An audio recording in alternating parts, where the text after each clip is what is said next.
The woman with green skin and small tusks pressed the folded blanket onto the apothecary's counter with hands that trembled only slightly. And Sebastian Lawson, standing 3 places back in the queue with a bottle of tonic he did not truly need, watched her jaw set with the kind of pride that comes from having nothing left to bargain with except dignity itself. The apothecary, a thin man whose spectacles magnified eyes already too large for kindness, picked up the blanket and examined it with the care of someone appraising jewels rather than wool that had seen better winters.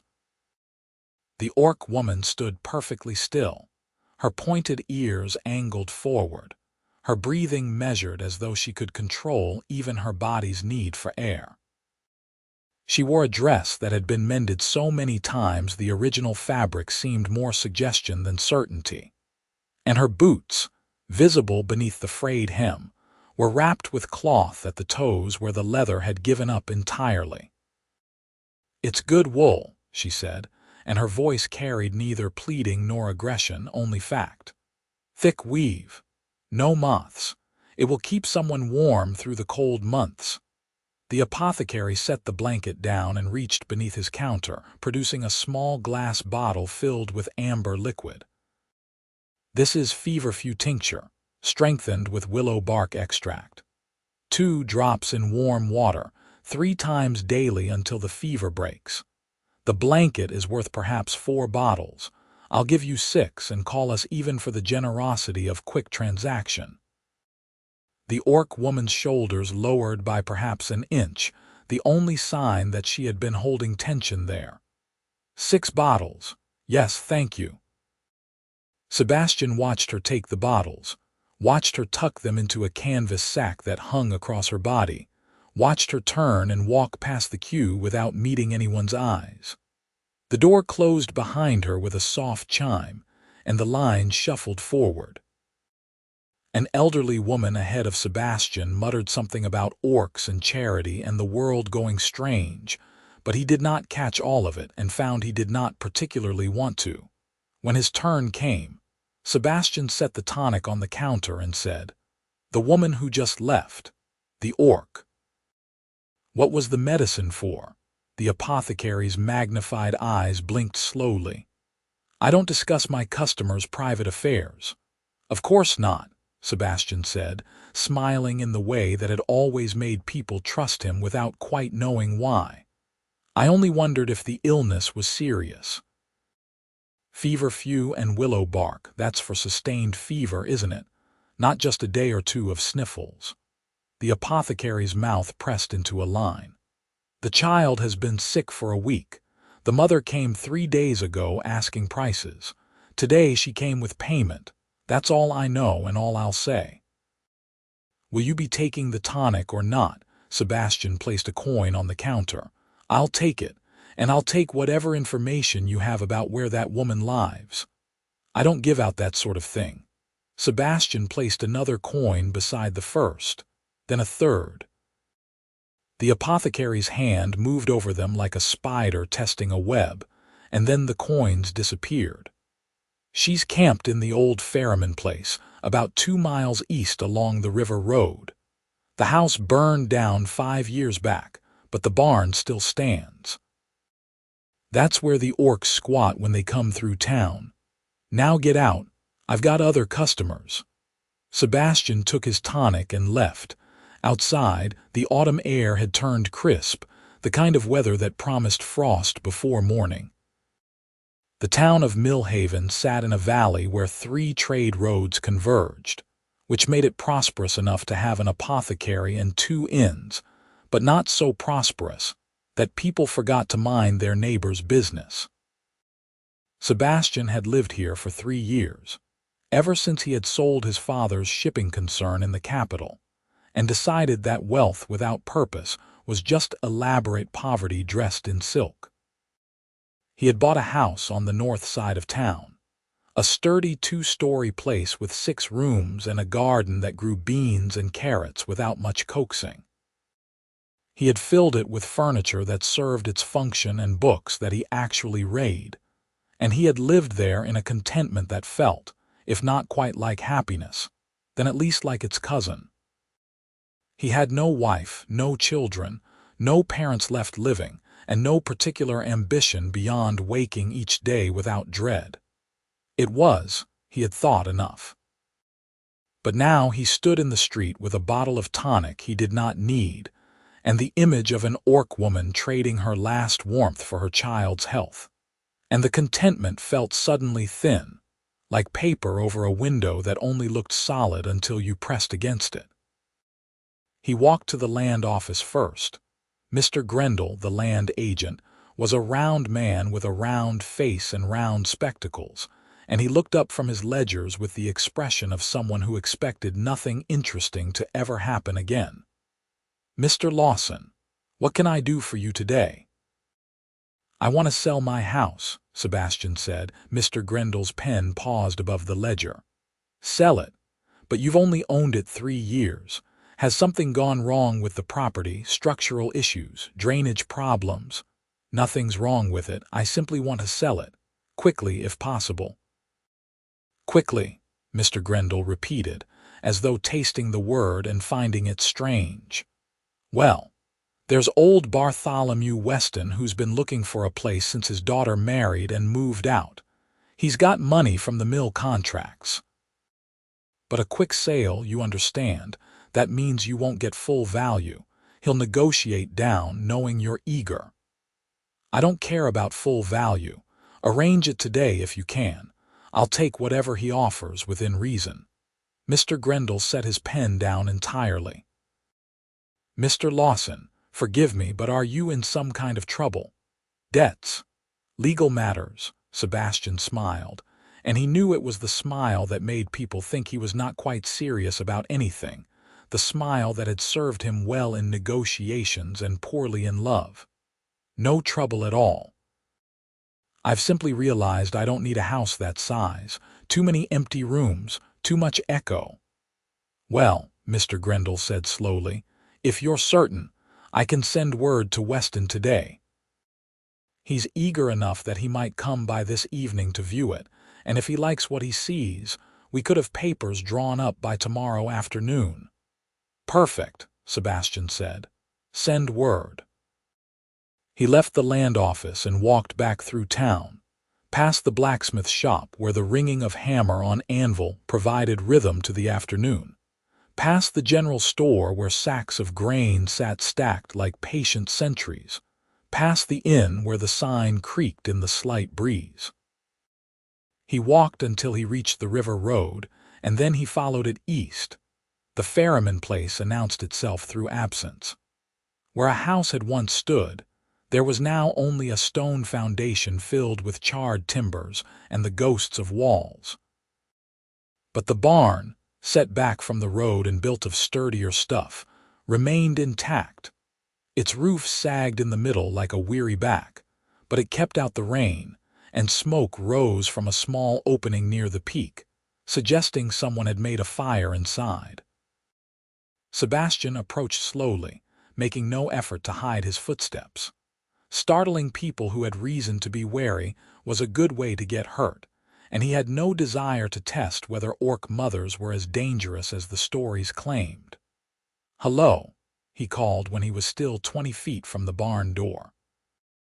"I mean no harm. I'm looking for the woman who was at the apothecary this morning." Silence answered him, but it was the listening kind of silence, the kind that paid attention. "My name is Sebastian Lawson," he continued.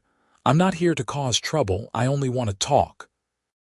The barn door opened a crack, and the orc woman looked out. In the clearer light, he could see that her skin was a deep forest green, and her dark hair was pulled back in a braid that hung to her mid-back. Her tusks were small, barely protruding past her lower lip, and her eyes were a striking amber color that caught the afternoon sun. "Talk about what?" she asked. "About your child, about the medicine, about blankets and winter coming." Her expression closed like a door. "I don't need your pity." "Good," Sebastian said. "I'm not offering any, but I would like to come inside if you'll allow it." Standing in the road shouting at a barn seems likely to attract attention, and I suspect you'd rather avoid that." She studied him for a long moment, and he had the sense of being measured against some internal standard he could not see.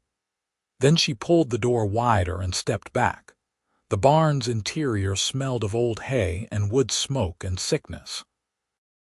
A small fire burned in a makeshift hearth built from stacked stones, and near it, on a pile of straw covered with what looked like a single thin cloth, lay a child.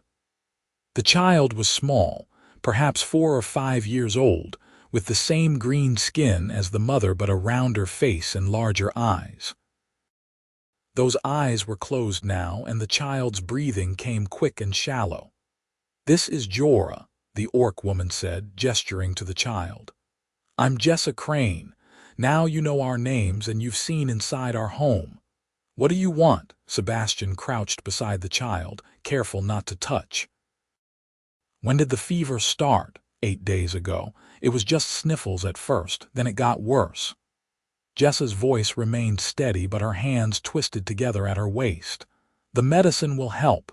The apothecary said it would help." "I'm sure it will," Sebastian said. He stood and faced her fully.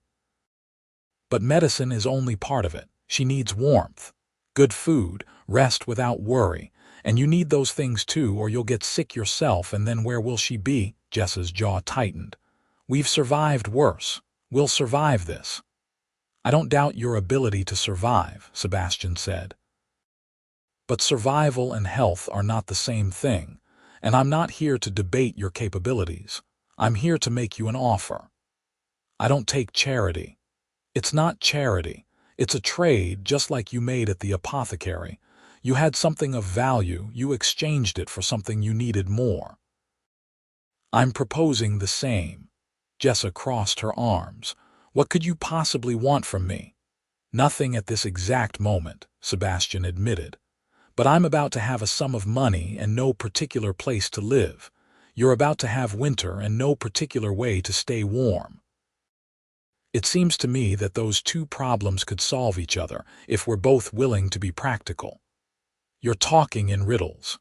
"Then I'll be plain. I'm selling my house. With the money, I intend to rent a larger property, something with room for a family and a garden and a good stove.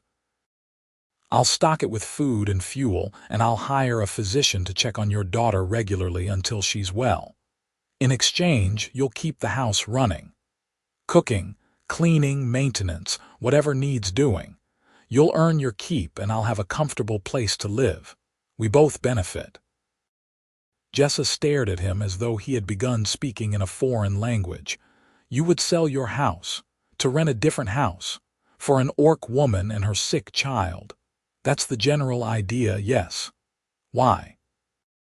Sebastian had known this question would come, and he had prepared several reasonable answers. He could talk about efficiency and mutual benefit. He could mention how he had been thinking of taking on a housekeeper anyway. He could frame it as a simple business arrangement that happened to align with her need. But standing in the cold barn with the sick child breathing unevenly and the mother's amber eyes boring into him, he found he did not want to lie. "Because I watched you trade your last blanket this morning," he said quietly. "And I thought about how you'll spend this winter cold, and how your daughter might get well but you might not, and how there's something wrong with a world where a mother has to choose between warmth and medicine. I can't fix the world, but I have a house I don't particularly need, and selling it will give me enough money to make this one thing better. So that's what I'm going to do." Jessa's arms remained crossed, but something in her face shifted. "You're either the kindest man I've ever met or the most foolish." "I've been called both," Sebastian said. "Often by the same people. Will you accept the offer?" "And what happens when the money runs out? When winter ends and you've spent everything on feeding orcs? What then?" "Then we'll figure something out. I'm not completely without resources, and I'm not completely without sense. This isn't a grand gesture meant to bankrupt me into heroism. It's a practical solution to a present problem." By the time winter ends, your daughter will be healthy, you'll have had time to rest and recover, and we can decide what comes next based on the situation then. Maybe you'll move on. Maybe I'll have found work that pays well.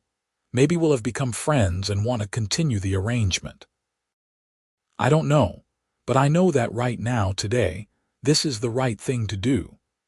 Jessa looked down at her daughter, at the small chest rising and falling with labored breath, at the thin cloth that served as blanket and mattress both. When she looked back up, her eyes were suspiciously bright. "I won't be a burden," she said. "I'll work. I'll earn what you give us. I know you will. And I won't be grateful beyond what's warranted. This is a trade, like you said. Equal exchange, agreed. And if I find out this is some kind of trick, some scheme to make me owe you something I won't give, I'll leave. I'll take Jorah and go, and you won't stop me."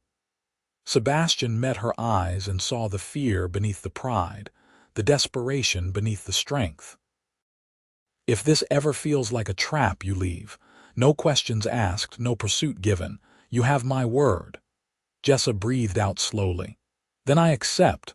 When do we start?" "As soon as I can arrange it. Give me 2 days to sell the house and find a suitable property. In the meantime, use the medicine as the apothecary instructed. I'll bring food tomorrow morning.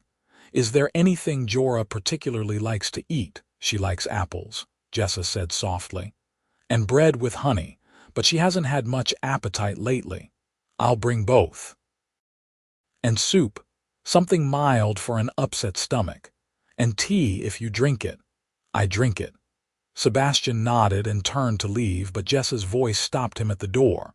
"Mr. Lawson, why do you smile that way, like everything is a joke you're telling yourself?" He looked back at her, at this woman who had traded everything for her child and still stood straight-backed and proud. "Because I used to take things very seriously, and it made me miserable. So now I smile instead. It doesn't mean I care less. It just means I've learned that care doesn't require suffering to be real." Jessa tilted her head slightly. "That's a strange philosophy." "I'm a strange man," Sebastian said, and then caught himself. "Or so I've been told. I'll see you tomorrow morning." He left before she could respond, walking back down the river road as the sun began its descent toward the horizon. The autumn air had grown colder, and he pulled his coat tighter, thinking about a woman who had no coat at all and no blanket either. Bartholomew Weston came to view the house that very evening, a portly man with white whiskers and an appraising eye. He walked through each room, tested the floorboards, examined the windows, and finally declared it a fair property at a fair price, with the caveat that he would like to take possession within the week. Sebastian agreed immediately, and they shook hands in the garden while the last light faded from the sky. The next morning, Sebastian filled a large basket with bread, cheese, apples, honey, dried meat, tea leaves, and a jar of soup he had convinced the innkeeper's wife to sell him. He added a thick wool blanket that he had purchased from the general store, and then, after a moment's consideration, a second blanket as well. He carried the basket to the ferryman place and knocked on the barn door rather than calling out. Jessa opened it almost immediately, as though she had been waiting. Her expression was guarded but not hostile, and she stepped aside to let him enter. "How is she?" Sebastian asked, setting the basket down near the fire. "The fever is less this morning. She drank some water and kept it down." Jessa moved to the child's side and touched her forehead with the back of her hand. "The medicine is working, I think." "Good. I brought food and blankets. The blankets are yours to keep, regardless of anything else." Jessa looked at the basket and then at him. "You didn't have to bring this today." "You said 2 days. I said 2 days to arrange everything, but there was no reason not to bring food now." He pulled out the apples and held them up. "And I promised apples." Something in Jessa's expression softened. She took the apples and set them beside her daughter, then began unpacking the rest of the basket. Her movements were efficient, almost businesslike, but when she unfolded the blankets and felt their thickness, her hands stilled. "These are good quality," she said quietly. "They'll keep you warm. Both of you. This is more than I traded away. Then consider it an advance on the arrangement. You'll be working hard enough once we're settled." Jessa looked up at him, her amber eyes searching his face. "You really mean to do this? Sell your house? Rent a new place, all of it?" "I really mean to do it. In fact, I'm meeting with a property owner this afternoon. There's a farmhouse about a mile west of town, good-sized with a well and a garden plot. The owner is willing to rent by the season. If it's suitable, we could move in by tomorrow evening." "That fast?" "I don't see much point in waiting. Winter isn't going to delay itself for our convenience." Jessa sat back on her heels. "I don't understand you. You're not alone in that. No, I mean it. Men don't do things like this, not for orcs, not for anyone they don't know." Sebastian settled himself on an overturned crate near the fire. "Would it help if I told you I'm selfish? That I'm doing this because it makes me feel good about myself? That I've spent 3 years rattling around alone in that house, wondering what the point of money was if it didn't buy anything worth having. And now I've found a use for it that actually means something. Is that the truth? It's part of the truth. The whole truth is probably more complicated than either of us wants to examine, but the outcome is the same regardless of motive. Your daughter gets well, you get through winter, and I get to sleep at night knowing I did something other than exist. Everyone benefits." Jessa was quiet for a long moment, watching the fire. "Finally," she said, "my husband died 2 years ago, caught fever working in the logging camps up north. They didn't bother with medicine for orcs then, and by the time I got to him, it was too late. After he died, I tried to find work, but no one wants to hire an orc woman. They think we're violent or stupid or both. So I've been moving from town to town, doing odd jobs where I can, taking what charity I must when I can't. This is the longest Jorah has been sick, and I was starting to think." She stopped and shook her head. "I was starting to think very dark thoughts, and then you appeared." "I'm sorry about your husband," Sebastian said. "Fever is a cruel way to lose someone. It is, but it's the way of the world. People die, life continues. You do what you must to keep going." She looked at him directly. "I don't want you to think I'll fall in love with you because of this. Gratitude isn't the same as affection." Sebastian felt his smile return. "I would never assume such a thing. If I wanted someone to fall in love with me, I would employ entirely different methods. Probably involving poetry and flowers, which I understand are traditional. You're laughing at me. I'm laughing near you, which is different, and I'm trying to make clear that I expect nothing from this arrangement except what we've agreed to. You keep house, I provide the house to keep. Everything else is yours to decide." Jessa studied him as though trying to find the trap, the hidden barb, but Sebastian had meant what he said. He had loved once, years ago, a woman whose name he still thought of sometimes on quiet evenings. She had been beautiful and clever and completely uninterested in a man who smiled at everything and treated money like water. She had married someone serious, someone appropriate, and Sebastian had learned that forcing affection was like trying to hold smoke. It looked possible until you tried. "All right," Jessa said finally. "I believe you, or at least I believe you believe yourself. I'll take that as progress. Now I should go. I need to meet Mr. Hadley about the farmhouse. I'll come back this evening and let you know if it's suitable. We'll be here." Sebastian stood and moved toward the door, but Jessa's voice stopped him again. "Mr. Lawson, thank you. I know I said I wouldn't be overly grateful, but I can still thank you." "You're welcome," Sebastian said simply and meant it. The farmhouse belonged to a man named Hadley who had inherited it from his father and found himself without the inclination to farm.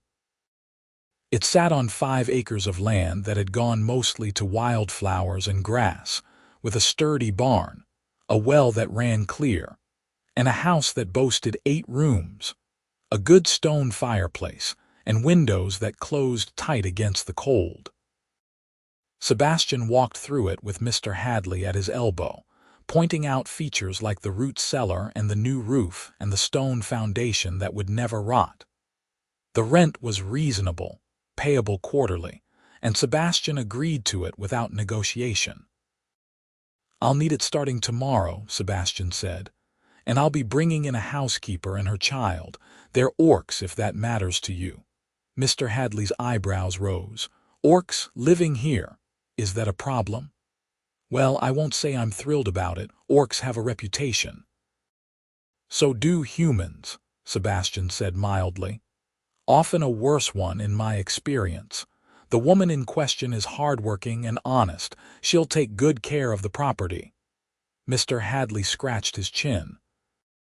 "I suppose what you do on the property is your business, so long as the rent is paid and the house isn't damaged. But I'll tell you plain, people will talk.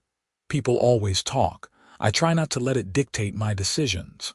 "Fair enough. I'll have the papers drawn up today. You can collect them from my office in the morning, and the house is yours for the season." They shook hands, and Sebastian walked back to town feeling the peculiar lightness that comes from making a decision that cannot be unmade. His house was sold, his money committed, and his immediate future tied to a woman and child he had only just met. It should have felt reckless. Instead, it felt right. That evening he returned to the barn with news of the farmhouse and a second basket of food. Jorah was awake when he arrived, sitting up with a blanket wrapped around her shoulders. Her eyes were clearer than they had been the day before, and she looked at Sebastian with the frank curiosity of a child who has not yet learned to be suspicious. "Are you the man Mama told me about?" she asked. Her voice was hoarse but steady. "I suppose I am. My name is Sebastian. What's yours, Jorah? Mama says you're helping us." "Why?" "Because your mother asked very nicely," Sebastian said, which made Jorah giggle. "I didn't ask at all," Jessa said from the other side of the barn, where she was folding the blankets Sebastian had brought that morning. "You offered." "Well, you asked with your eyes. It counts." Jorah giggled again, and Jessa shook her head but did not argue. "The farmhouse is arranged," Sebastian told her. "We can move in tomorrow afternoon. It's furnished, so we'll only need to bring personal items and supplies. I'll hire a cart to transport everything." "I don't have much to transport," Jessa said. "Everything we own fits in 2 bags." "Then it will be a short move. I'll come by at midday tomorrow with the cart. Be ready." Jessa nodded, and Sebastian saw the tension in her shoulders, the way she held herself as though bracing for disaster. He understood. She had been disappointed too many times to trust that good fortune would last. "It's going to work," he said quietly. "I know you don't believe it yet, but it is. You'll see." Jessa met his eyes. "I hope you're right." "I usually am. It's one of my more annoying qualities." He left them with the food and the promise of tomorrow, and walked back to his house to spend one final night in the rooms that had served him well, but never quite felt like home. The move happened as planned. Sebastian arrived at midday with a hired cart and a driver who asked no questions when directed to the old ferryman place. Jessa had both bags ready, and Jorah was bundled in one of the new blankets, her small face peeking out like a nested bird. They rode to the farmhouse in silence, the cart rattling over the rutted road while the autumn sun fought through gathering clouds. The farmhouse looked better in daylight than it had during Sebastian's initial viewing. The walls were whitewashed, the shutters freshly painted, and the garden, though overgrown, showed signs of having once been productive. Jessa climbed down from the cart and stood staring at it as though it might vanish if she blinked. "This is it?" she asked. "This is it." 8 rooms, good fireplace, solid roof. I took the liberty of having some basic supplies delivered yesterday. Food, firewood, lamp oil, that sort of thing. We'll need more as time goes on, but it's a start. Jessa walked toward the house slowly, Jorah in her arms, and pushed open the front door. Sebastian followed, watching her take in the main room with its stone fireplace and worn but comfortable furniture. The kitchen lay beyond, well stocked with pots and dishes, and a hallway led to bedrooms at the back of the house. "The largest bedroom is yours and Jorah's," Sebastian said. "I'll take the smaller one at the front. The other rooms can serve as storage or whatever else we need." Jessa set Jorah down gently on the sofa, then walked through the house touching things as though to confirm they were real. The kitchen table, the iron stove, the curtains on the windows. When she returned to the main room, her eyes were wet. "I haven't lived in a real house since my husband died," she said. "I forgot what it felt like to have walls, a door that locks, a floor that doesn't smell like hay and animals." "Well, now you have them again," Sebastian said. "And you'll keep having them as long as we both uphold our end of the arrangement." Jessa wiped her eyes quickly, almost angrily. "I said I wouldn't be overly grateful. You're not being overly anything. You're being human. Or, well, orc. You know what I mean." Jorah from the sofa said, "Mama's crying. Are you sad, Mama?" "No, little one, I'm happy. These are happy tears." "Happy tears are silly. They are. But sometimes silly is all right." Sebastian left them to explore the house and went to help the cart driver unload the few supplies they had brought. By the time he finished, Jessa had made tea in the kitchen and was coaxing Jorah to drink some with honey. The child's color was better, her breathing easier, and she managed half a cup before yawning widely. "She should rest," Jessa said. "The move tired her out. There's a bed in the large bedroom. It's got clean linens and extra blankets. Take her and rest yourself if you want." "I'll make sure everything is sorted here," Jessa hesitated. "I should help. You hired me to keep house." "You're hired but not enslaved. First day is for settling in. Work begins tomorrow." Jessa looked as though she might argue, but another yawn from Jorah decided the matter. She scooped up her daughter and carried her down the hallway, and Sebastian heard the soft creak of the bed as they settled into it. He spent the afternoon organizing supplies and taking stock of what they would need. The root cellar was empty, so vegetables would be a priority. The barn was in decent shape, but would need mucking out if they wanted to keep animals. The well was good, the fence line intact, and the apple trees at the back of the property were still bearing fruit, though the harvest season was nearly over. By evening, the house felt lived in rather than simply occupied. Sebastian made a simple dinner of bread, cheese, and apples, and called Jessa and Jorah to the kitchen table. They ate together in the warm glow of the fireplace, and Jorah, her appetite returning, managed to eat half her portion. Jessa watched her daughter with an expression that Sebastian recognized as relief mixed with residual fear, the look of someone who had been holding their breath for so long that even breathing normally felt strange. "Thank you," Jessa said when the meal was finished, "for all of this. You've said that several times now. You don't need to keep saying it. I feel like I do. Like if I stop saying it, I'll wake up and find this was a dream. It's not a dream. It's just life. Life being unexpectedly decent for a change." Jessa smiled slightly. "Is that what you call this?" "Unexpectedly decent. I could call it a miracle, but that seems overdramatic. Decent feels more achievable. You're a very strange man, Sebastian Lawson, so I've been told, repeatedly, often by people who mean it as an insult. I don't mean it as an insult." "Then I'll take it as a compliment."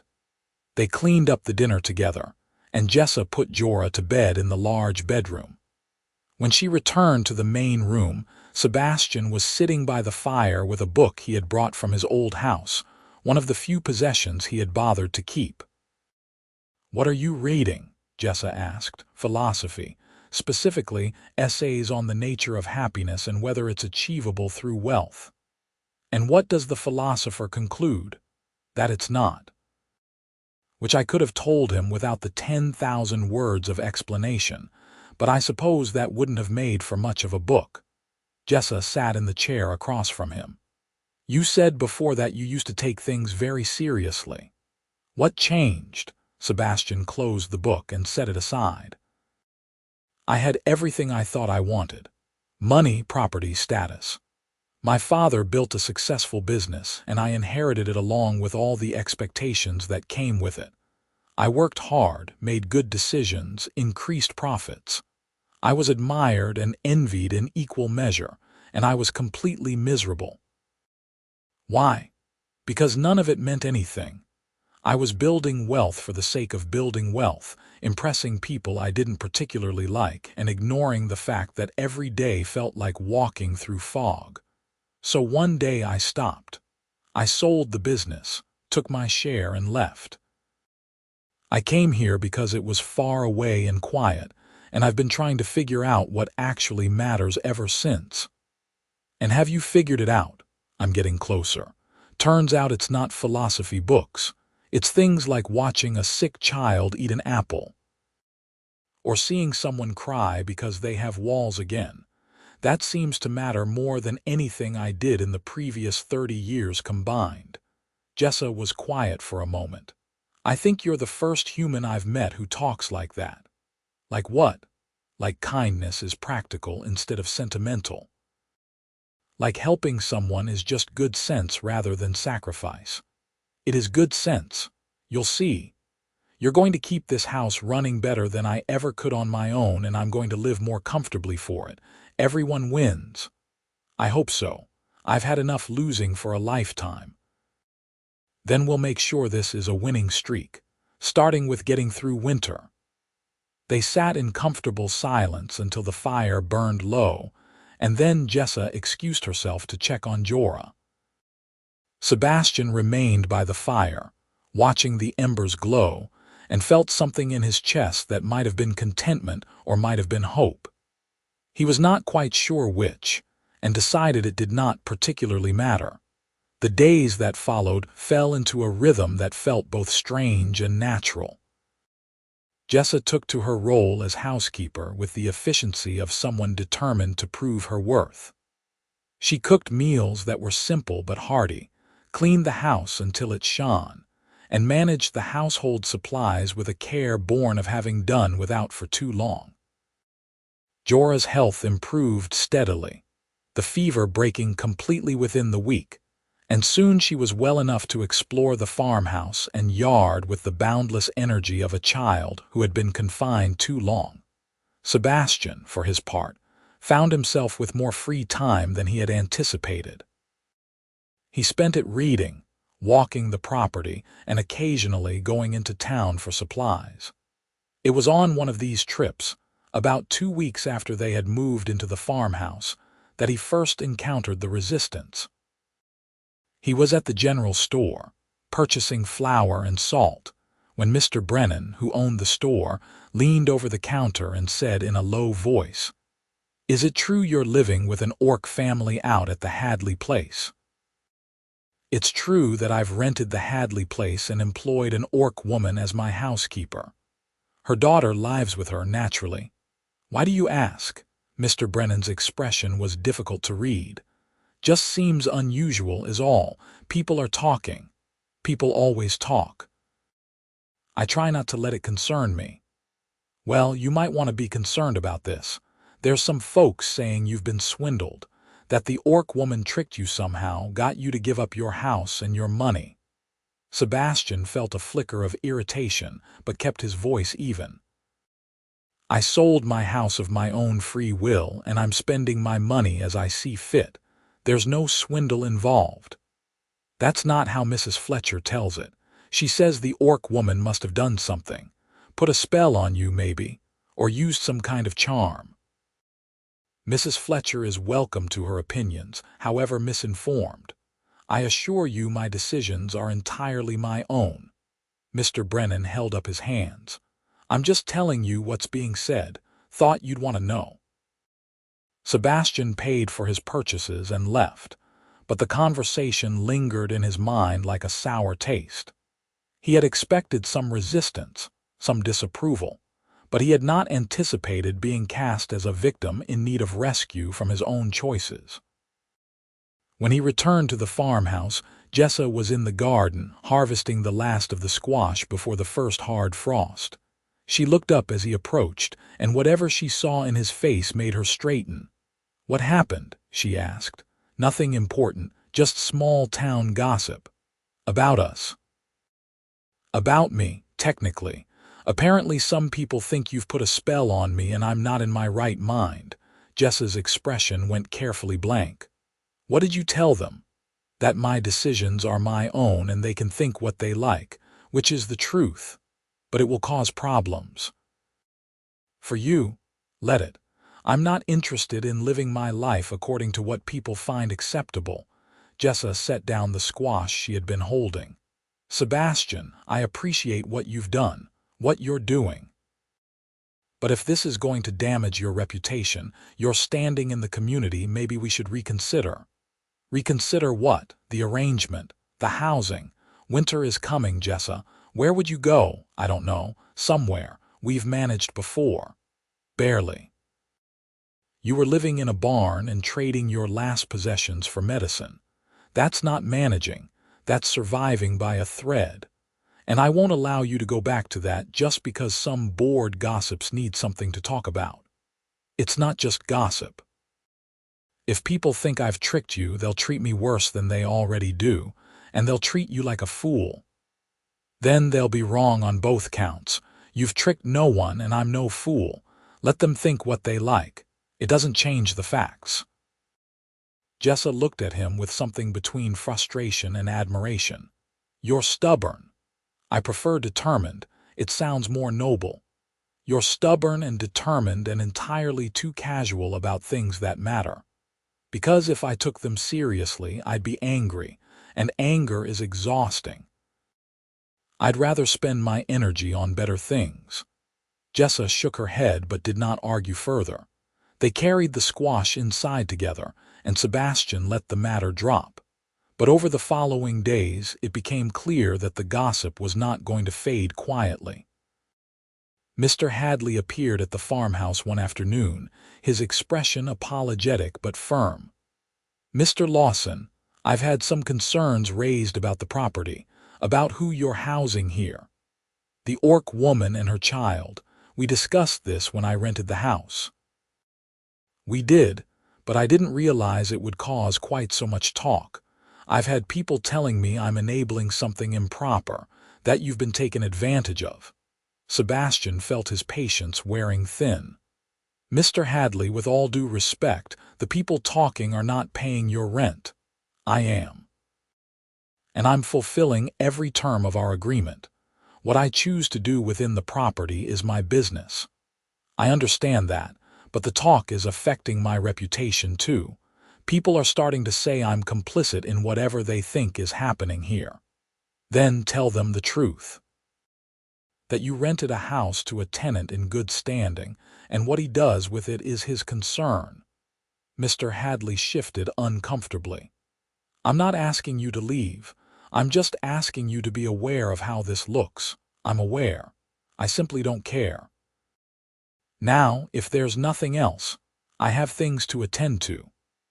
Mr. Hadley left, and Sebastian stood in the doorway watching him go, feeling the weight of other people's judgment settling over the farmhouse like frost. Jessa emerged from the kitchen, where she had been pretending not to listen. "He wants us gone. He wants the gossip gone. It's not the same thing. It will lead to the same place eventually. People will pressure him until he breaks the lease or refuses to renew it. Then we'll deal with that when it happens. Right now, we have a roof and warmth and enough food to get through winter. That's what matters. Jessa looked at him with an expression he could not quite read. Why are you doing this, really? Not the version you told me before about meaning and purpose. The real reason. Sebastian considered the question carefully. Because I spent so many years of my life doing things that other people expected. Running the business because it was my father's legacy. Making money because that's what successful men do. Marrying the right kind of woman from the right kind of family. Except I never got that far, because the woman I wanted didn't want me back, and the women who did want me wanted the money and status, not the person. And I realized one day that I was living a life that belonged to someone else entirely. So I stopped. I sold everything and came here and tried to build a life that actually felt like mine. But it wasn't enough. Having freedom isn't the same as having purpose. And then I saw you at the apothecary, and I saw someone who would give up everything for someone they loved, and I thought, that's it. That's what I've been missing. Not love necessarily, though I wouldn't mind it, but caring about something enough to sacrifice for it. So I made the offer. And every day since, I've woken up feeling like I'm doing something that matters. That's the real reason. It's entirely selfish when you think about it. Jessa was quiet for a long time. Then she said, that's not selfish, that's human, or orc, or whatever we both are underneath all the skin and tusks and expectations. Maybe, but it's still the truth. Then I'll tell you the truth too. I didn't want to accept your offer. I thought it was too good, that there had to be a trap somewhere. But I was desperate and Jorah was sick, and I told myself that even if it was a trap, at least she'd be warm and fed when it snapped shut. But it hasn't snapped. And every day I keep waiting for you to change, to show me the person you really are underneath the smiles and the kindness. But you don't. You're just you, and I don't know what to do with that. You don't have to do anything with it. Just live here, keep the house running, and let your daughter be healthy. That's enough. Is it? Because it doesn't feel like enough. It feels like I'm taking everything and giving nothing in return. You're giving me a clean house, good meals, and the satisfaction of knowing I'm doing something worthwhile. That's hardly nothing. It's not the same as what you're giving us. Sebastian smiled, the expression genuine rather than deflective. Then consider it an imbalanced trade that will balance out over time. Maybe someday I'll need help, and you'll be there to provide it. Maybe Jorah will grow up and do something wonderful because she had the chance to be healthy and safe. Maybe you'll teach me how to cook something other than bread and cheese. The ledger doesn't have to balance immediately. It just has to balance eventually. Jessa looked at him for a long moment, and something in her expression shifted. Not quite softening, but opening like a door left slightly ajar. All right, she said. We'll let it balance over time. But Sebastian, if the gossip gets worse, if it starts causing you real trouble, you have to tell me. I won't let you destroy yourself for us. Agreed. Though I suspect I'm more durable than you think. I suspect you're more stubborn than anyone thinks. That too. They stood in the doorway together, watching the afternoon light fade over the fields, and Sebastian felt the strange sensation of being exactly where he was meant to be. But the gossip did not fade. If anything, it grew louder, more insistent. Sebastian began to notice people avoiding him in town, conversations stopping when he approached. The innkeeper, who had always been friendly, became brusque and hurried. The blacksmith, who had shared drinks with Sebastian on occasion, suddenly had no time for casual conversation. And then the creditors arrived. Sebastian had sold his house, but he had not paid off every debt his father's business had accumulated before the sale. Small debts, mostly, obligations that were supposed to be settled over time. But someone, somewhere, had called them in all at once, and now 3 men stood in the farmhouse doorway demanding immediate payment.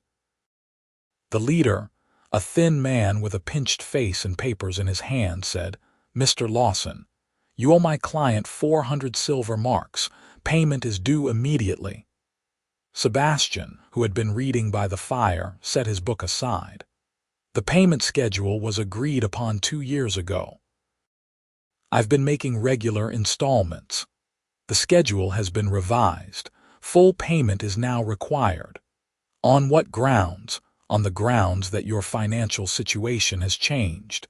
You've sold your primary residence and are living in rented property. My client has concerns about your ability to fulfill future obligations." Sebastian felt anger flare, bright and hot. "My ability to fulfill obligations has not changed. I've missed no payments. This is arbitrary. It's within the terms of the contract. Full payment within 30 days, or the debt goes to collections. Collections will get nothing from me that you won't get through the regular schedule. I don't have 400 marks in ready coin." "Then you should have thought of that before giving your money away to orcs." The words hung in the air like smoke. Sebastian stood slowly, his smile gone entirely. "Get out of my house." "We're not in your house, Mr. Lawson. You rent this property, and unless you pay what you owe, you'll find creditors become much less pleasant." "I said get out." The thin man smiled without humor. 30 days, Mr. Lawson. Find the money or face the consequences." They left, and Sebastian stood in the doorway, shaking with rage. Jessa appeared from the hallway where she had been listening, her face pale. "How much do you actually have?" she asked. "Enough to get through winter. Not enough to pay off sudden debts and keep us housed and fed." "Then pay the debts. Jorah and I will manage." "No, Sebastian, you can't let them destroy you because of us." "They're not destroying me because of you. They're destroying me because I refuse to live the way they think I should, and I'll be damned if I let them win." "But how will you pay them?" Sebastian paced the room, thinking. "I'll sell more. I have books, some pieces of furniture I kept in storage, personal items that have value." "That won't be enough. You said 400 marks. Then I'll find work. I can do bookkeeping, estate management. Someone in town will hire me." But when he went into town the next day to inquire about work, he found every door closed. The merchants who had once welcomed his business now had no positions available. The landowners who might have needed management assistance suddenly had all the help they required. Even the inn, which was always looking for help during the busy season, had nothing to offer. He returned to the farmhouse empty-handed and frustrated. Jessa took one look at his face and said, "They've locked you out. It appears so, because of me, because of their own prejudice and petness. You're just the excuse they're using." Jessa sat down at the kitchen table, her hands pressed flat against the wood. "We have to leave. It's the only way." "Leave and go where? It's nearly winter, Jessa. Jorah just got healthy. You'd be back in a barn somewhere, freezing and hungry. I won't allow it." "You won't allow it." "Sebastian, you're about to lose everything because you're too stubborn to admit this was a mistake." "It wasn't a mistake, and I'm not losing everything. I'm losing money and social standing, neither of which I particularly valued to begin with. You need money to live, to eat, to keep this house." "Then I'll find another way to get it. There's always another way." But as the days passed and the deadline approached, Sebastian began to wonder if that was true. He sold what he could, small items that brought in a few marks here and there, but it was nowhere near enough. He wrote letters to old business contacts in the capital, asking about opportunities, but received no responses. He even swallowed his pride and approached the gossips directly, asking if they knew of any work, but was met with cold stares and colder words. 2 weeks before the deadline, he sat at the kitchen table going over his finances and came to the inevitable conclusion. He could pay the debt, or he could keep the farmhouse and feed them through winter. He could not do both. Jessa found him there, staring at the numbers as though they might rearrange themselves into something more favorable. "How bad is it?" she asked. "Bad. If I pay the creditors, we'll have enough money for maybe another month here. Then we'll all be out in the cold. And if you don't pay them, they'll take me to court. I'll be branded a debtor. It will follow me everywhere, make it even harder to find work, and they might be able to claim what little I have left anyway through legal means." Jessa sat down across from him. "There has to be something we can do. I'm open to suggestions." She was quiet for a moment, thinking. Then she said, "I could work, take a job in town." "Doing what? You've said yourself that no one will hire orcs. For decent wages, no. But there's always work that no one else wants to do. Mucking stables, hauling refuse, scrubbing floors in places too filthy for anyone else. It won't pay much, but it's something." Sebastian shook his head. "I didn't bring you here to send you back into that kind of work. You didn't bring me here. You offered me a choice and I took it. Now I'm offering you the same. Let me help, Jessa." "Sebastian, please. I can't watch you destroy yourself for us and do nothing. Let me help, even if it's only a little." He looked at her across the table, at the determination in her amber eyes, and felt something shift in his chest. This was not gratitude. This was not obligation. This was someone choosing to stand beside him not because they owed him, but because they wanted to. "All right," he said quietly, "but only the work that's safe. Nothing dangerous, nothing degrading, and the moment I find a better solution, you stop." Agreed. Over the next week, Jessa found work where she could. She mucked stables at the inn for a few coppers a day. She scrubbed pots at the tavern in exchange for table scraps they could stretch into meals. She hauled firewood for elderly residents who paid in food rather than coin. It was hard labor, the kind that left her hands raw and her back aching, but she did it without complaint. Jorah, still too young to understand the full situation, stayed at the farmhouse with Sebastian during the day. He taught her letters using a stick and the dirt floor of the barn. He told her stories about far-off places he had visited in his youth. He made her laugh with silly faces and bad jokes, and tried to ignore the worry that gnawed at him constantly. The money Jessa earned helped, but it was not enough. The deadline approached like a storm on the horizon, dark and inevitable. 3 days before payment was due, Sebastian sat in the main room of the farmhouse, staring into the fire and considering options that all seemed equally hopeless. Sell the furniture, which would bring in perhaps another 20 marks. Beg the creditors for more time, which they had already refused once. Leave town in the middle of the night and hope they could outrun the legal consequences, which felt like admitting defeat. The door opened and Jessa came in, her face flushed from cold and her hands wrapped in cloth to protect the blisters. She hung up her coat and sat down beside him without speaking. After a long silence, Sebastian said, "I'm sorry." "For what?" "For bringing you into this. For making promises I can't keep. You've kept every promise. We're warm. We're fed. Jorah is healthy. Those were the promises that mattered. But it's all going to fall apart. In 3 days I'll have to choose between paying the debt and keeping us housed, and either way we lose." Jessa looked at him steadily.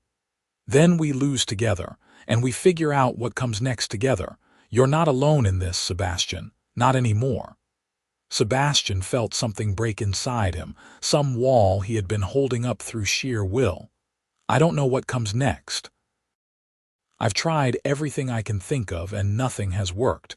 I've never felt this helpless in my life. Then we'll be helpless together for a while, and then we'll figure something out, because that's what people do. They survive. You make it sound simple. It's not simple. It's just necessary." They sat in silence, watching the fire burn down to embers, and Sebastian felt the weight of failure settling over him like a blanket. He had tried to do something good, something meaningful, and it had blown up in his face. The money was gone, the social capital spent, and he had nothing left to offer except determination, which did not pay debts or rent houses. The next morning he woke to find Jessa already gone. A note on the table said she had work at the tavern and would return by evening. Jorah was still asleep, her small form curled under blankets in the big bedroom, her breathing easy and healthy. Sebastian made breakfast from the dwindling supplies, porridge with the last of the honey, and sat at the table, trying to think of anything he had missed, any resource he had forgotten. And then he remembered the one thing he had not considered: his father's watch. It had been the last item he had kept from his old life, a gold pocket watch with intricate engravings and a mechanism so precise it kept time to the second. It was worth perhaps 200 marks on its own, maybe more to the right buyer. It would not cover the full debt, but combined with what they had scraped together, it would come close. He went to his room and opened the small trunk where he kept his few remaining personal items. The watch sat at the bottom, wrapped in a soft cloth. He took it out and held it up to the light, watching the gold gleam. His father had given it to him on his 20th birthday, a symbol of responsibility and adulthood and the expectation that Sebastian would carry on the family legacy. Selling it felt like severing the last tie to that old life, admitting that he was not the man his father had wanted him to be. But his father was dead, and the watch was just metal and gears. It could not give him back what he had already lost, but it could help him keep what he had found. He tucked the watch into his coat pocket and went into town. The jeweler, a careful man named Tobias, examined the watch with a loupe and made appreciative noises. "This is fine work. Very fine. Where did you get it?" "It was my father's. I'm selling it to cover a debt." Tobias looked up sharply. "The debt to Brennan's creditors? I've heard about that. Then you know why I need the money." Tobias set the watch down gently. "I can give you 150 marks. It's worth more, but selling it will take time and I have to account for that. I need 200. "I don't have 200, not in ready coin." Sebastian felt desperation claw at him. 175, please, it's all I have left." Tobias looked at him for a long moment, then sighed. 175, but you tell people you got a fair price, understand? I can't have everyone thinking I take advantage. You have my word. Tobias counted out the money, and Sebastian took it with hands that shook slightly. Combined with what they had already saved, it brought the total to 390 marks, 10 marks short of what he owed. He stood in the jeweler's shop staring at the money and tried to think of where he could find 10 more marks in 2 days. Jessa appeared in the doorway, breathless and flushed. "I heard you were here. Did you sell something?" "My father's watch. It brought 175. "Is it enough?" "Almost. We're 10 marks short." Jessa reached into her pocket and pulled out a small cloth bag. "I have 8 marks here. It's everything I've earned this week." Sebastian stared at the bag. "Jessa, that's your money. You earned it, and I'm choosing to give it to you, to us." "Take it." He took the bag, feeling the weight of the coins inside. 398 marks, 2 marks short. "We're so close," Jessa said. "There has to be something." Sebastian thought of everything he owned, every item of value, and came up empty. And then he looked at Jessa, at the woman who had worked herself raw to help him, and made a decision. "Come with me," he said. They walked back to the farmhouse together, and Sebastian went to the barn. In the corner, beneath a pile of old hay, was the saddle he had brought from his old house. It was good leather, well made, worth perhaps 5 marks to the right buyer. He brought it to the tack shop in town, and the owner, a gruff man with calloused hands, offered 3 marks. "It's worth 5, Sebastian argued. "Maybe to someone who needs it." "I've already got 6 saddles waiting for buyers. 3 marks or nothing." Sebastian took the 3 marks. They were 1 mark short. Standing outside the tack shop, Sebastian felt the absurdity of it all crash over him. He had sold his house, his father's watch, his last possessions, and he was 1 mark short of saving everything. He started to laugh, a sound that was half humor and half despair. "What's funny?" Jessa asked. "We're 1 mark short. 1. After everything, we're going to fail by the price of a loaf of bread." Jessa looked at him, then down at her feet. She bent and unwrapped the cloth from around her boots, the cloth that held them together where the leather had failed.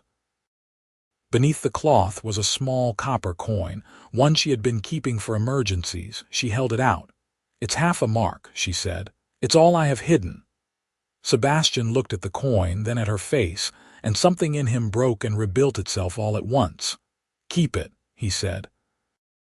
"I'll find the rest somewhere."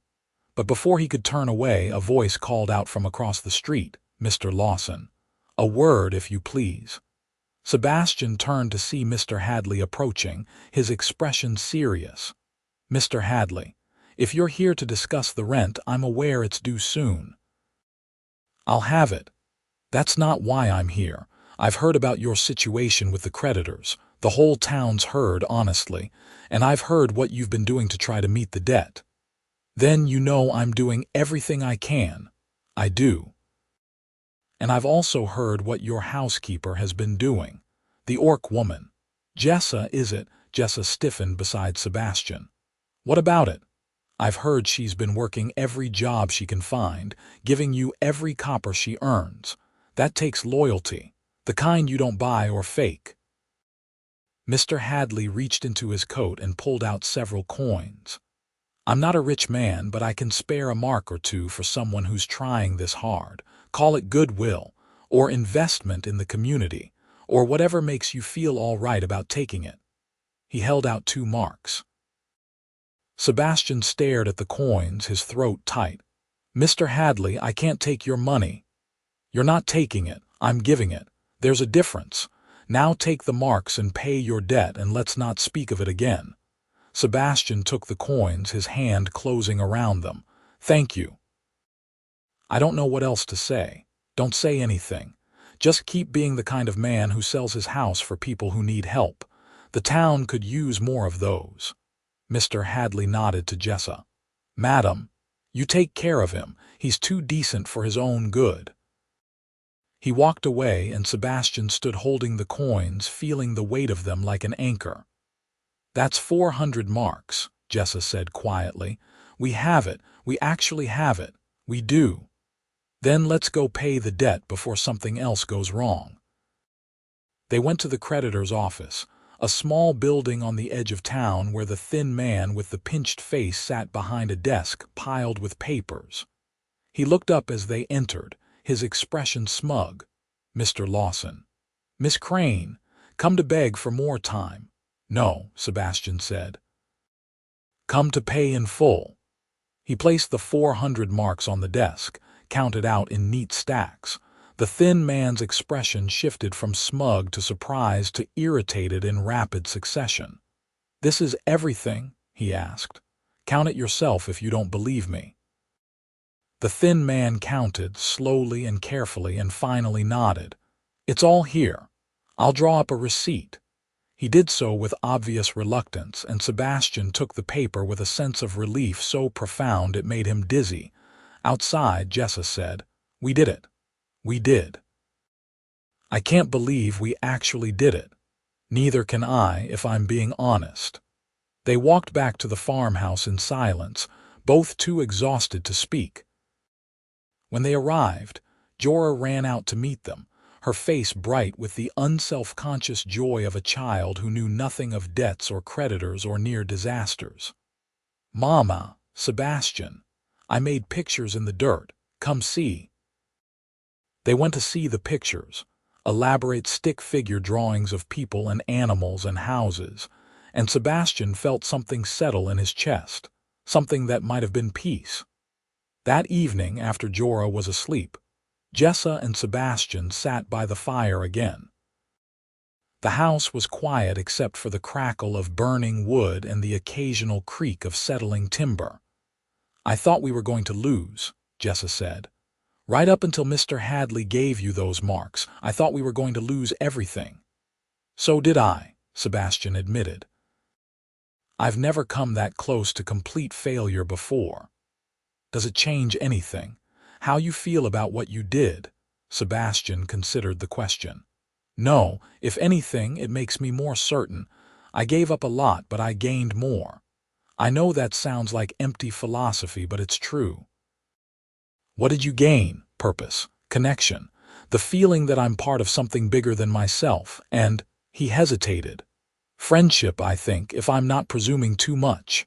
Jessa looked at him, her amber eyes reflecting the firelight. You're not presuming, we are friends. You've earned that, if nothing else. Good, because I was starting to worry I'd imagined the whole thing. You didn't imagine it. But Sebastian, I have to ask, what happens now? We've paid the debt, but we're almost out of money. Winter is still coming. How do we keep going? I don't know. But I know we'll figure it out. We've come this far. We'll find a way. That's not a plan. It's not, but it's all I have right now, faith that we'll find a way. Jessa smiled slightly. Faith, from a man who doesn't believe in philosophy books. I believe in practical faith. The kind that shows up every day and does the work. That kind I trust. They sat in comfortable silence, and Sebastian felt the strange sense that he was exactly where he needed to be, even if he had no idea what came next. The answer came 3 days later, in the form of Mr. Hadley returning to the farmhouse with a proposal. I've been thinking, he said, settling himself at the kitchen table while Jessa poured tea. This property is too much for me to manage from town. And you two seem to be doing a fine job keeping it up, so I have a proposition. I'm listening, Sebastian said. I'll sell you the property. Not the full price, mind you. I'll take what you can afford as a down payment, and we'll work out a payment plan for the rest. You can pay it off over time, and meanwhile, the place is yours. You fix it up, work the land, do whatever you like. It's a better arrangement for both of us. Sebastian blinked. You want to sell us the farmhouse? I do, if you're interested. I have almost no money left, Mr. Hadley. I can't offer much of a down payment. Then offer what you can. We'll make it work. Sebastian looked at Jessa, who looked back at him with an expression of cautious hope. We'd own it, she asked. Actually own it, you would. Well, Mr. Lawson would hold the deed until it's paid off, but for all practical purposes, yes, it would be yours. Why are you doing this? Sebastian asked. Mr. Hadley sighed. Because I've been watching this whole situation unfold, and I've been ashamed.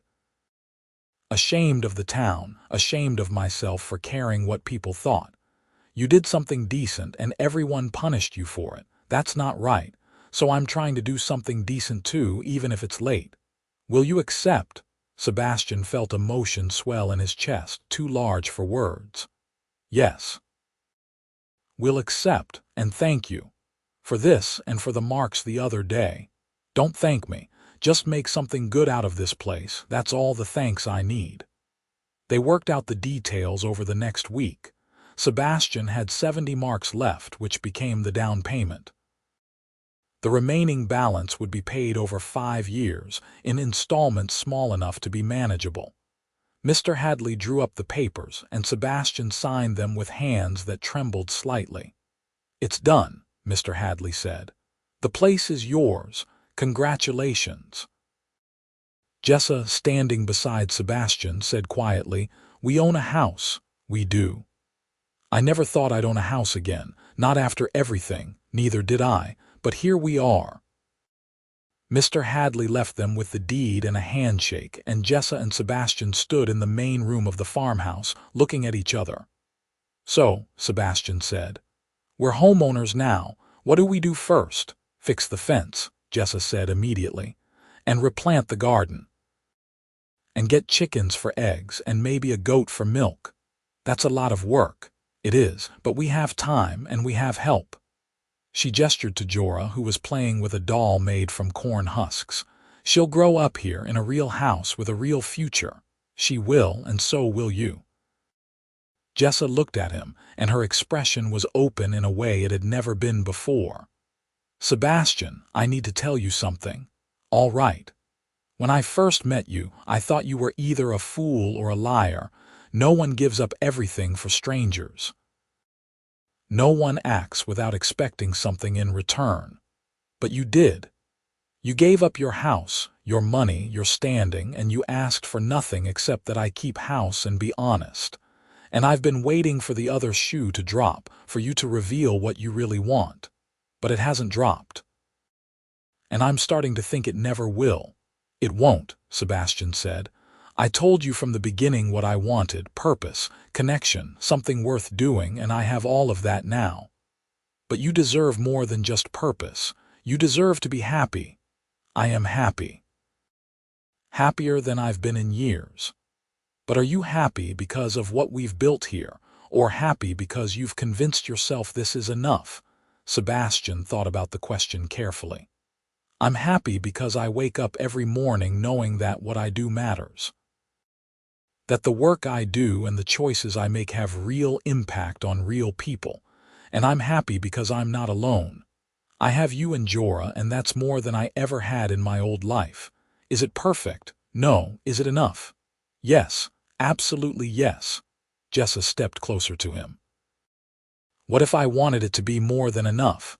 What if I wanted it to be something different? Sebastian's heart beat faster. What do you mean? I mean that I've been watching you too. Watching how you are with Jorah, how you smile when you think no one's looking, how you work yourself tired every day to make this place better. And I've been thinking that maybe, if you were interested, this could be more than a business arrangement. It could be something real. Jessa, are you saying? I'm saying I care about you, not because of what you've done for us, though I'm grateful for that, but because of who you are. The man who smiles at everything because he's learned that taking things seriously doesn't make them better. The man who gave up everything because he wanted to do something that mattered. The man who taught my daughter letters in the dirt and made her laugh when she was sick. That man. I care about him. Sebastian felt something crack open in his chest, something that had been closed for longer than he could remember. I care about you too. I have for a while now, but I didn't want to say anything because I was afraid you'd think I expected it. That I did all this because I wanted something from you. I don't think that. I know you didn't, and that's why I'm saying it now, because I want you to know that what I feel isn't obligation, it's choice, and I'm choosing you. Sebastian reached out and took her hand, feeling the calluses from work and the warmth of her skin. Then I'm choosing you too, if you'll have me. I will, if you'll have me, always. They stood like that for a long moment, holding hands in the firelight while Jorah played nearby, oblivious to the shift that had just occurred. And then Jessa leaned in and kissed him, soft and brief but full of promise. When they pulled apart, Sebastian was smiling his real smile, the one that had nothing to do with deflection and everything to do with joy. So, he said, what happens now? Now we build a life together, all three of us. I like that plan. Good, because you're stuck with it. I can think of worse fates. Winter came, as it always did, but the farmhouse stayed warm. They worked together to prepare, preserving food, stacking firewood, patching every crack and gap that might let in cold. Jessa kept house with the efficiency of someone who had learned to make something from nothing, and Sebastian learned from her, discovering skills he had never needed in his old life. They cooked together, cleaned together, worked the land together, and fell into a rhythm that felt as natural as breathing. Jorah grew stronger and healthier, her laughter filling the house on even the coldest days. She helped where she could, small hands learning to knead bread and gather eggs from the chickens they had acquired. She called Sebastian by his name rather than any title, which suited him fine. He was not her father, but he was present, and that seemed to be enough. The gossip in town did not disappear, but it faded to background noise. Some people remained hostile, but others, seeing that Sebastian and Jessa were making a real life together, softened. Mr. Hadley became a regular visitor, bringing news from town and occasionally staying for dinner. The innkeeper's wife, who had once been cold, began nodding to Jessa when they passed in the street. Small changes, but changes nonetheless. Spring came, and with it the work of planting. Sebastian and Jessa turned the overgrown garden into neat rows of vegetables, and Jorah helped plant seeds with a seriousness that made both adults smile. The apple trees blossomed, promising fruit for the fall. The chickens laid eggs regularly, and the goat Jessa had bartered for provided milk and cheese. One evening in late spring, as they sat on the porch watching the sunset, Jessa said, "I've been thinking about the future." "What about it?" "About what we want it to look like. We've built something good here, but I want to know if you're happy with how things are, or if you want more." Sebastian considered. "I'm happy, but I'm also open to more if that's what you're asking. What did you have in mind?" "I was thinking about making this official. Not just living together as housekeeper and homeowner, but as partners, as husband and wife." Sebastian turned to look at her, surprise and pleasure warming his chest. "Is that a proposal?" "It is. Though if you'd rather be the one to ask, I can wait." "No, I like this better, you asking." "It feels right." He took her hand. "Yes, absolutely yes, let's make it official." Jessa smiled, the expression lighting up her face. "Good, because I already talked to the village elder about performing the ceremony. He was surprisingly agreeable once I explained that you were serious about us." "You planned this." "I did. I wanted to be sure you'd say yes before I committed to anything. I would have said yes months ago if I'd known you wanted to ask. I needed time to be sure, not of you but of myself, to know that what I felt was real and not just gratitude. And you're sure now." "I'm sure. You're infuriating and stubborn, and you smile at things that should make you angry. But you're also kind and generous, and you've given me more than I ever thought I'd have again. So yes, I'm sure." Sebastian leaned in and kissed her, soft and lingering. When they pulled apart, Jorah was standing in the doorway, watching them with wide eyes. "Are you getting married?" she asked. "We are," Jessa said. "How do you feel about that?" Jorah thought for a moment. "Will Sebastian be my papa?" Sebastian looked at the child, at her hopeful expression, and felt emotion tighten his throat. "If you want me to be, I can't replace your father, but I can be here, I can be family." Jorah nodded seriously. "Okay, you can be Papa Sebastian, that sounds good. Papa Sebastian it is." The wedding took place a month later, a simple ceremony in the farmhouse garden with a handful of witnesses. Mr. Hadley stood as Sebastian's witness, and a neighbor woman who had befriended Jessa stood as hers. The village elder, a practical man with little patience for ceremony, spoke the words quickly and efficiently. And then Sebastian and Jessa were married, bound together by choice and law both. They celebrated with a meal prepared by everyone present, and Jorah danced in the garden while the adults talked and laughed. It was not a grand wedding, not the kind Sebastian had once imagined he might have. But it was real, and it was theirs, and that made it perfect. As the evening wound down and the guests departed, Sebastian and Jessa stood in the garden together, watching the stars emerge. "You regret any of it?" Jessa asked softly. Sebastian thought about the house he had sold, the money he had spent, the life he had given up. He thought about the near failure, the gossip, the struggle. "No," he said firmly. "Not a moment of it. Every choice led here, and here is exactly where I want to be. Even though you lost everything." "I didn't lose everything. I traded it, my house for this house, my money for a family, my old life for this one, and I'd make the same trade again without hesitation." Jessa leaned against him, her head resting on his shoulder. "Then I'd say we both won." We did. The best kind of winning, the kind where everyone gets what they need. They stood in the garden until the stars filled the sky, and then they went inside to the warmth of the house they owned and the life they had built together. Time passed in the way it does when life is full. Seasons turned, the farm prospered, and the family grew not in number but in bond. Jorah grew taller and smarter, learning to read from books Sebastian acquired and to work the land from Jessa's patient instruction. She had her mother's strength and her own fierce independence, and both Sebastian and Jessa agreed she would grow into someone remarkable. The payments on the farmhouse continued, regular and manageable. Sebastian found work doing bookkeeping for several farms in the area, work that paid modestly but steadily. Jessa took in mending and sewing, her skill with a needle bringing in additional income. Together, they made enough to live comfortably, with a little left over for savings. The town's attitude continued to shift. It was not acceptance, not entirely, but it was tolerance, and that was enough. The children in town played with Jorah without the wariness that had marked earlier interactions.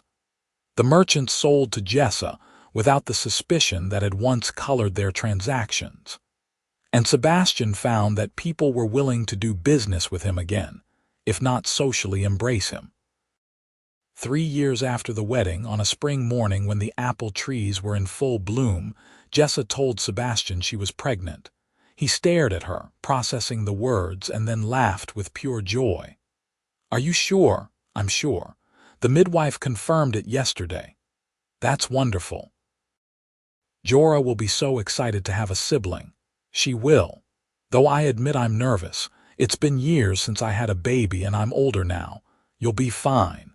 You're the strongest person I know. Strength doesn't guarantee easy births, but I'm choosing to be optimistic."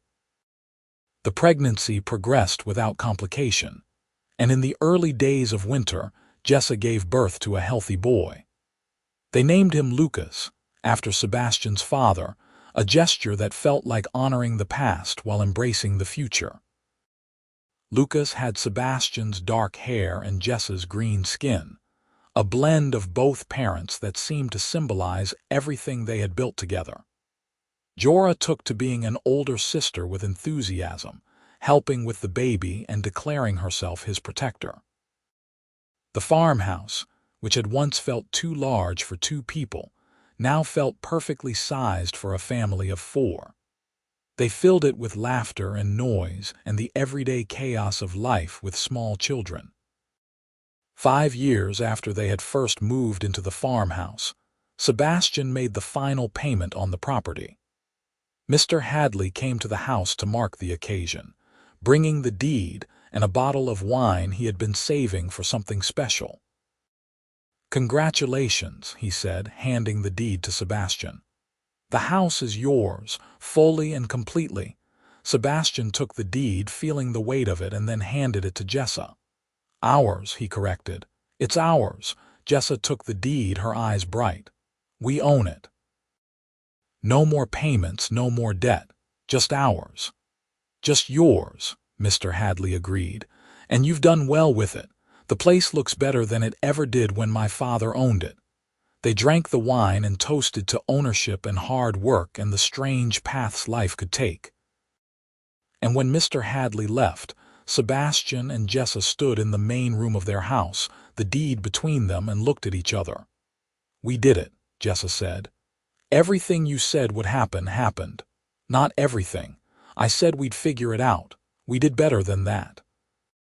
We built something real." "We did. And I keep thinking about the apothecary, about trading my blanket for medicine. I never imagined that trade would lead to all of this." Trades have a way of surprising you. You traded a blanket for medicine. I traded a house for neither. And somehow we both ended up with more than we started with. More than we dreamed of. Exactly. They hung the deed on the wall of the main room, a reminder of what they had accomplished. And that night, after the children were asleep and the house was quiet, they sat by the fire as they had so many times before. "What do you think the future holds?" Jessa asked. "More of this, I hope. Work and family and life, maybe more children if we're lucky, maybe new challenges. But whatever it is, we'll face it together." "Together," Jessa agreed. "I like the sound of that. So do I." And so they continued building their life day by day, choice by choice, trade by trade. The orc mother who had traded her last blanket for medicine found warmth and security and love.